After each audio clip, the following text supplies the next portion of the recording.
Today, I'm going to cover a very important topic. That aliens and their unidentified flying objects, topics so prevalent in the news cycle these days, are a demonic presence. They're absolutely not extraterrestrials from other planets, but there's a massive, ongoing effort to deceive the masses into believing they are. This topic is much more important than it seems at first, because it's likely going to play a major role in the great deception spoken of in the Bible. So I'm going to cover this topic over the course of several videos. I'll start off part 1 with a clip of Luis Elizondo, a former U.S. Army counterintelligence special agent and former employee of the Office of the Undersecretary of Defense for Intelligence, who was acting director for the Advanced Aerospace Threat Identification Program, a special access program to investigate aerial threats, including unidentified aerial phenomena. So if there's anyone who's qualified to speak on this topic, it's him. This clip is from an interview shortly after he quit his job, citing excessive secrecy as his reason for resignation. He quit so he could reveal to the public that the phenomenon of unidentified flying objects is indeed real, because he feels it's wrong to keep something as significant as aliens from other planets a secret. But check out what his higher-ups, the very top brass, who have access to all classified information, told him about that. I had one, I remember the conversation very well.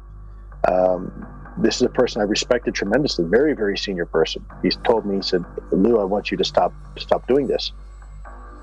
I said, "Okay, sir, I certainly can, but may I ask why?" And he says, "Well, we already know what it is."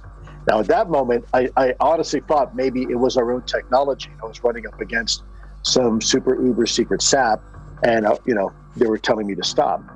And I said, "Okay, sir, so it's ours?" And he said, "No, that's not what I'm saying." And he said, he asked me point blank, "Have you read your Bible lately?" And I wasn't quite sure where he was going with that. And I said, "Well, sir, I think I know what it says. Where are you going with this?" And he said, "Well, then you would know that these things are demonic, and we should not be pursuing them." Yeah, and he wasn't kidding. That's exactly how he felt. So this is a Pentagon. This is a Department of Defense official saying, "Stop looking at UFOs because they're demonic." Correct. Correct is right. Not only is it correct, because that's obviously what this phenomena truly is, but it's also correct that he should have listened to his higher-ups' warning. Unfortunately, Luis Elizondo is an atheist, so he arbitrarily dismissed the warning as religious nonsense. A very foolish decision. Apparently, Louis didn't think about the fact that his higher-ups are privy to information kept classified, even from him. But it's not only top governmental researchers who arrive at this conclusion. The majority of top academic researchers who delve deep into this topic do too. Here are some quotes from some of the most qualified and credentialed academics to research this phenomenon. One theory which can no longer be taken very seriously is that UFOs are interstellar spaceships. Arthur C. Clarke. We are dealing with a multidimensional paraphysical phenomenon, which is largely indigenous to planet Earth. Brad Steiger. But the UFO phenomenon simply does not behave like extraterrestrial visitors. It actually molds itself in order to fit a given culture. John Ankerberg.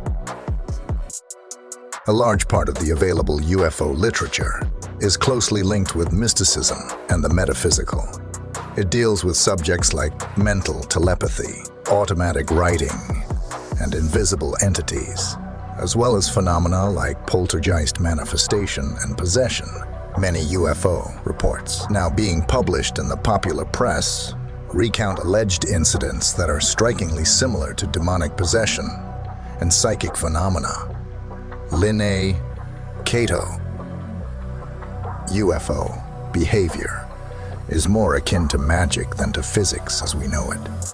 The modern UFO-nauts, or the inhabitants of UFOs and the demons of past days, are probably identical.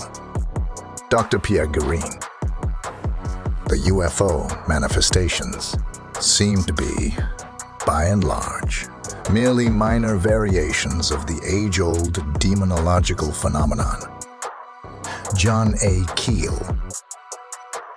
The medical examination to which abductees are said to be subjected, often accompanied by sadistic sexual manipulation, is reminiscent of the medieval tales of encounters with demons. It makes no sense in a sophisticated or technical framework. Any intelligent being equipped with the scientific marvels that UFOs possess would be in a position to achieve any of these alleged scientific objectives in a shorter time and with fewer risks. Dr. Jacques Vallée. There are many more quotes like this I could appeal to. Enough to fill novels, but that's enough to make the point. Why are there so many top researchers from both academia and the government, people who aren't even Christian, who reject the extraterrestrial hypothesis in favor of a non-material or interdimensional explanation? The answer is because the data, when properly analyzed, simply doesn't fit the extraterrestrial hypothesis. The data instead fits with a much stranger, much more sinister explanation, which fits the profile of demons perfectly. And it fits with the idea these entities are deliberately trying to deceive the masses into thinking they're extraterrestrials, when they're actually not, for whatever reason. Let's go back in time quick, to the very famous Satanist, Aleister Crowley. And let's take a look at this drawing from Crowley himself, from April 8th, 9th, and 10th in 1904. This is what the demon he channeled looked like. Notice how it looks precisely like modern depictions of gray aliens. And according to Crowley, the demon lamb that he channeled stated, "They call us angels and demons today, but tomorrow they will call us something else." It really can't be more clear. These so-called aliens are nothing more than a demonic presence molding itself to fit our culture. With a deception this massive, there's never just one reason behind why they're doing it. A few obvious reasons are, it helps bolster the lie of the heliocentric globe model. It draws some away from Christianity, since the Bible states, we are the pinnacle of God's creation, not aliens from other planets. And many within the truth movement state they're planning a fake alien invasion, the resulting fear of which will cause the masses to accept a new world order. There are many more reasons it benefits demons to present themselves this way. Too many to list here.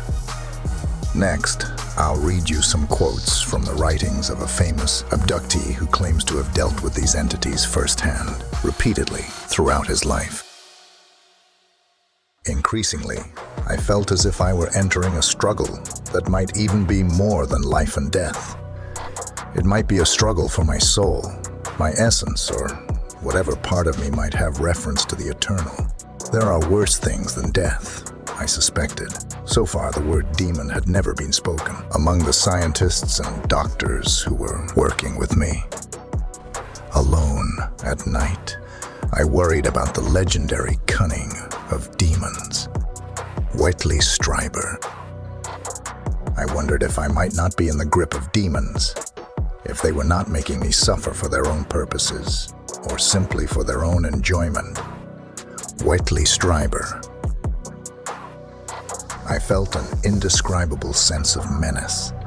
It was hell on earth to be there, in the presence of the entities, and yet I couldn't move, couldn't cry out, couldn't get away. I'd lay as still as death, suffering inner agonies. Whatever was there seemed so monstrously ugly, so filthy and dark and sinister.